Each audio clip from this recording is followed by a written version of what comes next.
je suis musulmane et laïque, on peut être athée et laïque, on peut être chrétien et laïque. Et j'ai l'impression qu'il y a des gens qui veulent nous enlever cela et qui s'approprient cette laïcité. En Afghanistan, les talibans gagnent du terrain profitant du retrait des troupes étrangères. Ils se sont ainsi emparés ce dimanche d'un district important dans la province de Kandahar, dans le sud du pays. Ils progressent aussi dans le nord, à tel point que les soldats de l'armée afghane ont dû fuir. Ils ont trouvé refuge au Tadjikistan voisin. Même quand on le voit dans le débat public, les rares fois où on invite des femmes qui portent le voile, c'est toujours pour leur opposer une femme musulmane qui ne porte pas de foulard, mais qui est vraiment en total désaccord avec elle. Et il y a toujours une forme de conflit. Et moi, je voulais dire que non, qu'en tant que femme musulmane qui ne porte pas de foulard, je suis en totale solidarité avec les femmes qui le portent, juste pour moi, par pur féminisme. Il nous faut une vraie école coranique. Aidez-nous à en construire une. Pour ma part, j'ai mémorisé le Coran en entier et j'ai beaucoup d'élèves. Elles sont intelligentes et apprennent bien leurs leçons. Mon cours de religion dure 4 heures par jour. Les talibans, eux, ne nous causent pas de problème. Les filles viennent s'éduquer et je suis à leur service. Le cours de religion est terminé. Le professeur de maths va arriver. Bonjour. Comment allez-vous? Vous avez bien révisé vos leçons? Un homme qui enseigne les maths à une classe de filles, une scène singulière en pays taliban.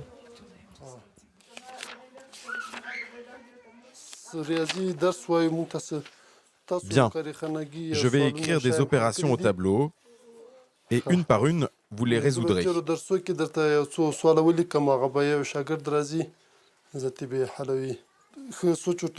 Par exemple, 8 fois 3 égale... On peut trouver la solution avec cette méthode. Et puis, en multipliant par 3 comme ça, ici. 12 fois 5 est égal à... On va utiliser les deux méthodes. On va multiplier par 5 et par 2. Vous comprenez? Il y a beaucoup d'idées fausses au sujet des talibans. Ils autorisent tous les élèves, garçons et filles, à étudier, car cela bénéficie aux générations futures. Kaïna Baloul l'assure, il ne s'agissait pas de transgression.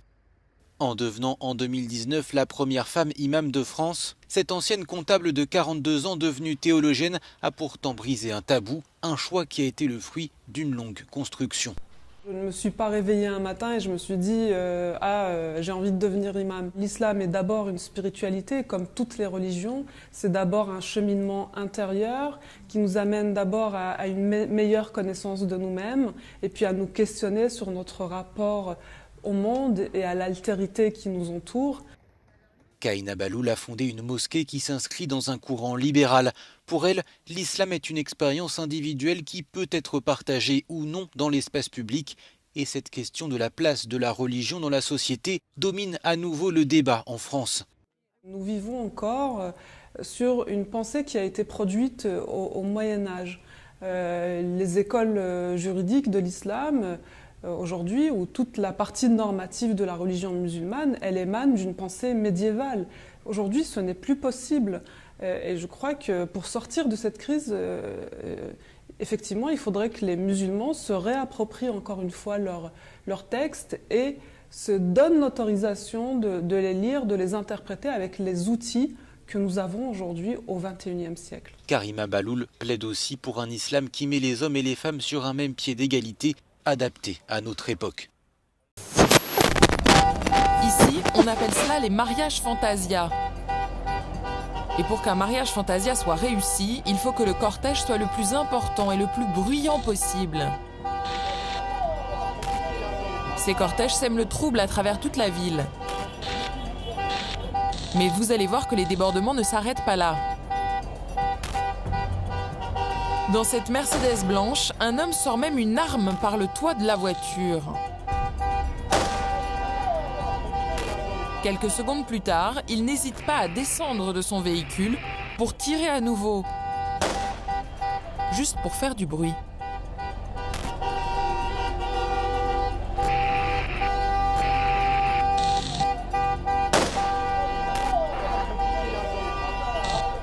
Il sera interpellé par la police municipale.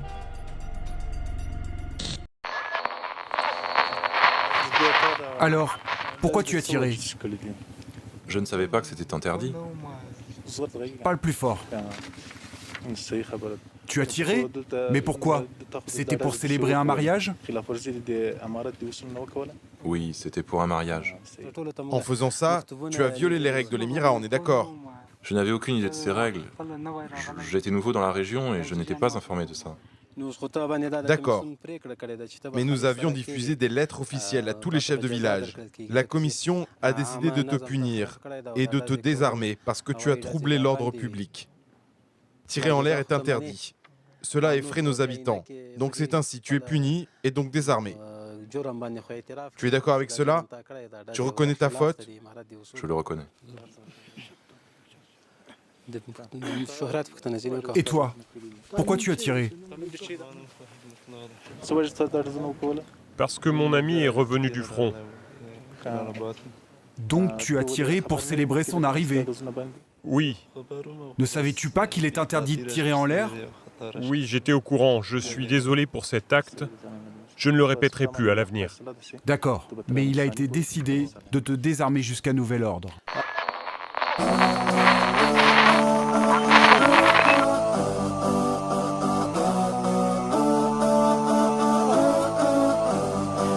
Trying to turn off the sun, I'm still gonna shine away and tell everyone we're having some fun today. We can go wherever you wanna and do whatever you like. Yeah, it's just a really good time. Assalamu alaikum, alaikum, yeah. Assalamu alaikum, alaikum, yeah. Assalamu alaikum, alaikum, yeah. Assalamu alaikum, alaikum, yeah. Oh, oh, oh, oh, oh, oh, oh. I just wanna spread love and peace. Allez, vous, venez ici. Le troisième aurait dépensé trop d'argent pour le mariage de son fils. Un excès contraire à la loi talibane. Quel est votre nom? Mon nom est Hadji Pachamir. Savez-vous pourquoi vous êtes appelé devant cette commission? Mon fils est un combattant taliban et je célébrais ses fiançailles. D'accord, ton fils est un taliban, mais pas toi. Oui, mais je célébrais le mariage de mon fils qui est un taliban. Être taliban ne lui donne pas de droit en plus. Au contraire, il s'expose à des punitions encore plus sévères. Quelqu'un comme moi doit être puni plus sévèrement encore que les autres. Car les talibans ont pour mission de faire le djihad pour l'amour d'Allah. Alors, si au lieu de ça, ils causent des problèmes aux gens, ou s'ils n'ont pas empêché le mal de se produire, ils doivent être très durement punis. Oui, je suis d'accord avec les témoins oculaires, je ne le nie pas. Mais nous n'avions que 6 invités. Mais du côté de la belle famille, ils ont suggéré à mon fils d'inviter plus de gens, plus de femmes. Et mon fils a répondu d'accord. Moi, je n'étais pas là pendant ces discussions et ça me retombe dessus. Je sais que nous devons suivre la loi de l'émirat taliban. Je suis un adepte de cet émirat. Mon fils est déjà un combattant taliban. Tu vois ces 2 combattants talibans? Nous venons de les désarmer. S'il est prouvé que j'ai enfreint la loi, je suis prêt à être pendu plutôt qu'une punition plus clémente. Vous dites que vous êtes prêt à n'importe quel type de punition? Oui, je suis tout à fait prêt, mais à une condition, de ne pas être faussement accusé sans preuve. Entendu, entendu. Nous allons poursuivre notre enquête.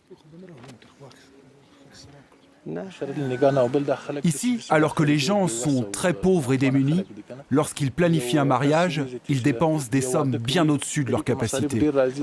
Ils en viennent à mettre en gage leurs terres, leurs jardins et à gravement s'endetter. Alors, les érudits religieux et les combattants talibans de l'émirat ont discuté de la question pour réduire ces coûts. Car dans l'islam, dans la charia, l'extravagance est un péché et les actes contraires à l'islam doivent être évités.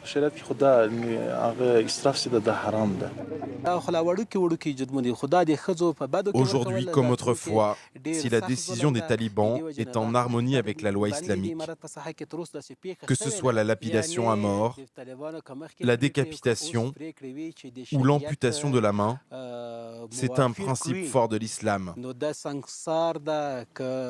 C'est un principe fort de la charia et nous ne le changerons jamais jusqu'au jour du jugement dernier.